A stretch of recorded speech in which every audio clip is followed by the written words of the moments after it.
E aí, nono ano, beleza? Estamos aí então para o nosso último capítulo do livro 1.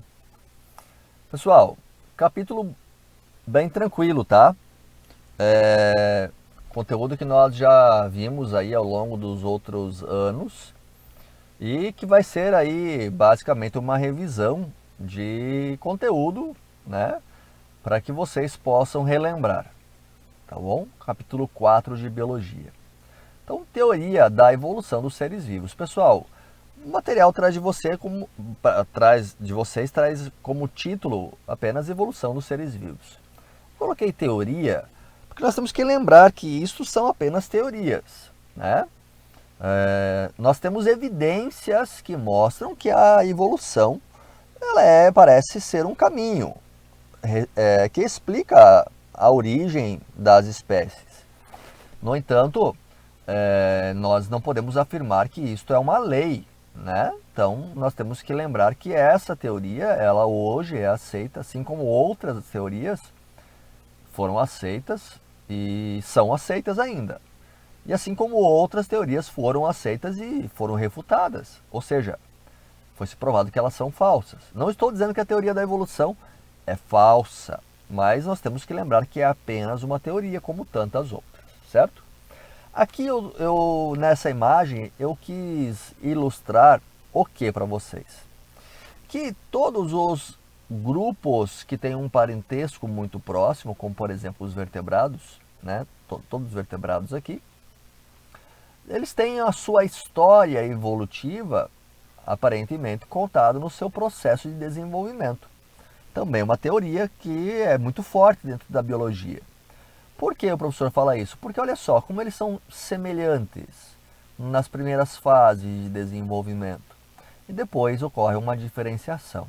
Então nós, biólogos evolucionistas, acreditamos que isso reflete um pouco da evolução, né?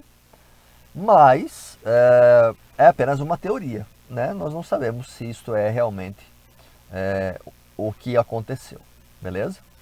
Então, lembrando o que é a evolução, né? É um processo de mudança gradativo que ocorre ao longo das gerações ou dos momentos.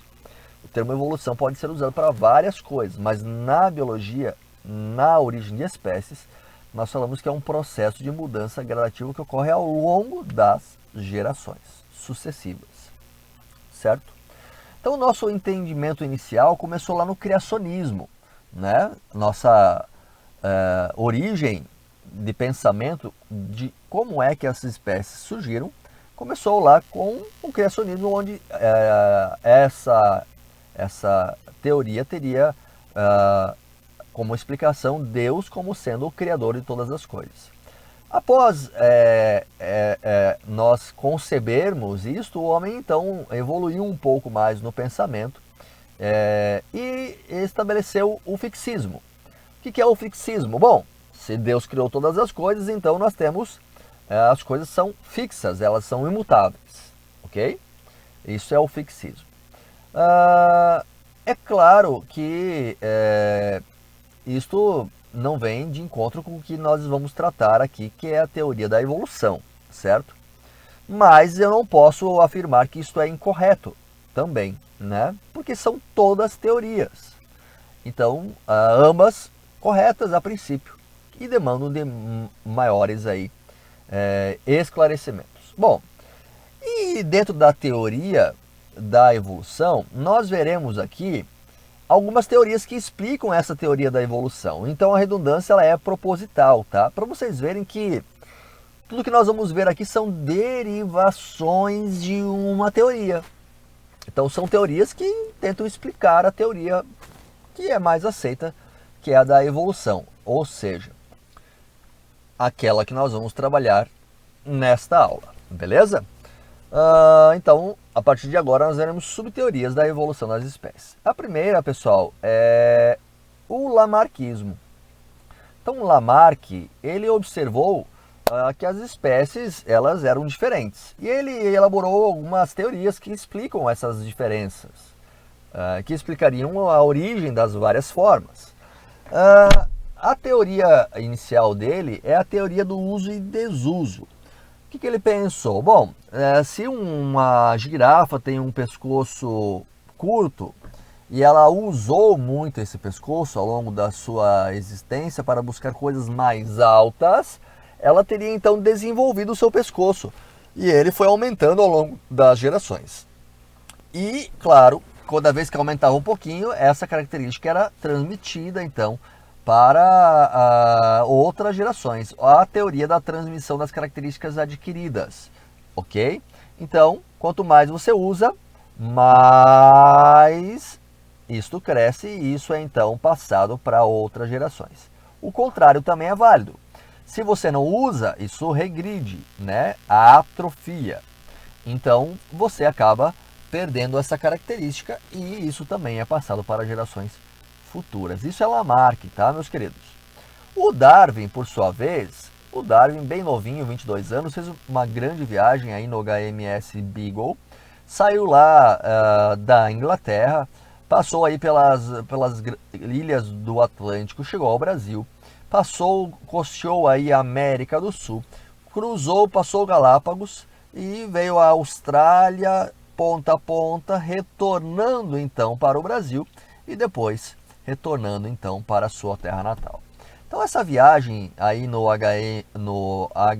HMS Beagle, ela permitiu ao Darwin estabelecer o que nós chamamos de teoria da seleção natural.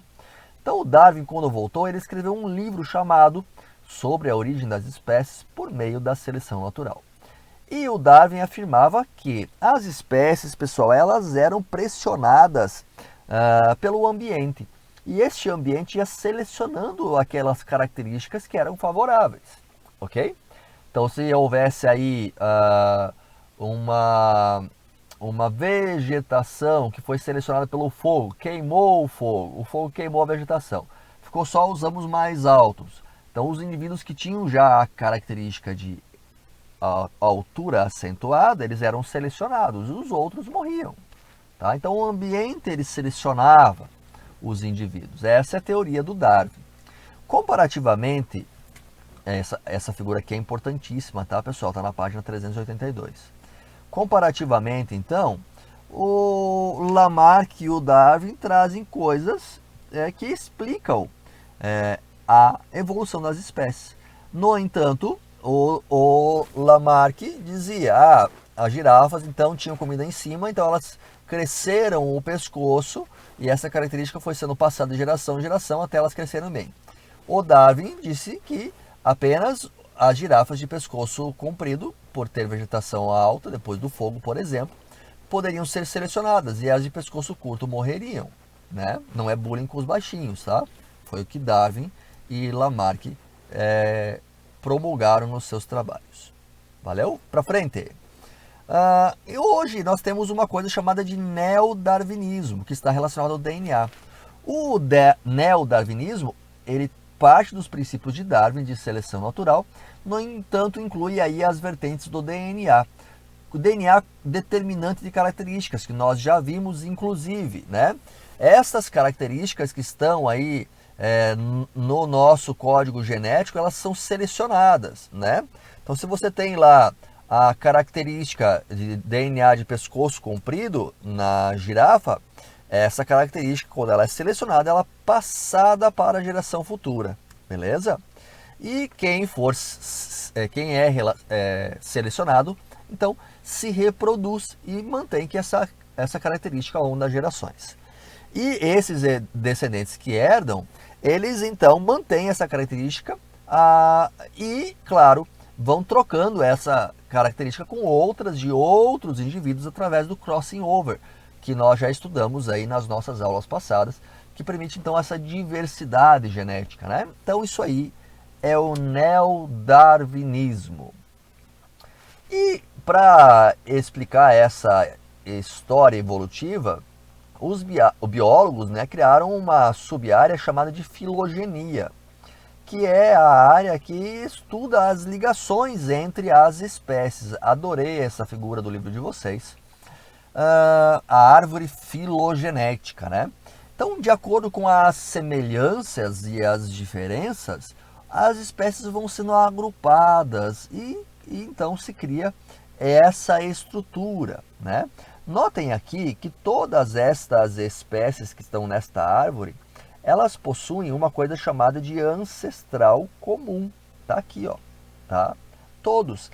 Então, nós, segundo a teoria da evolução, nós temos como ancestral comum um quinidário, ok? Um quinidário. E todos os animais teriam derivado desse quinidário. Todos eles. Então, nesta forma, de acordo com as suas semelhanças e diferenças. Então, essa árvore filogenética, ela tem aí um conjunto de bifurcações que trabalham com essa perspectiva. É semelhante, é diferente, e vai agrupando e desagrupando, agrupando e desagrupando. Legal, gente? Árvore filogenética, ou também chamado de cladograma. Tá? Ó, vou colocar aqui, ó, cladograma, também chamado de cladograma. Se vocês encontrarem esse termo aí, vocês saberão que é uma árvore filogenética. E é isso que a filogenia faz: classifica, organiza, agrupa, desagrupa, para organizar da melhor forma possível todas as espécies que nós temos aí. Mais ou menos 8,7 milhões, né? Ok? E o ser humano, né, meus queridos? O ser humano, ele está também em processo evolutivo, hoje cada vez mais acelerado, né? Nossa história, nós vimos lá no 6º ano, se não me falha a memória, graças aí ao nosso hábito de ser gregários, ficar num lugar, né? Nós não tínhamos esse hábito, nós adquirimos ele ao longo do tempo.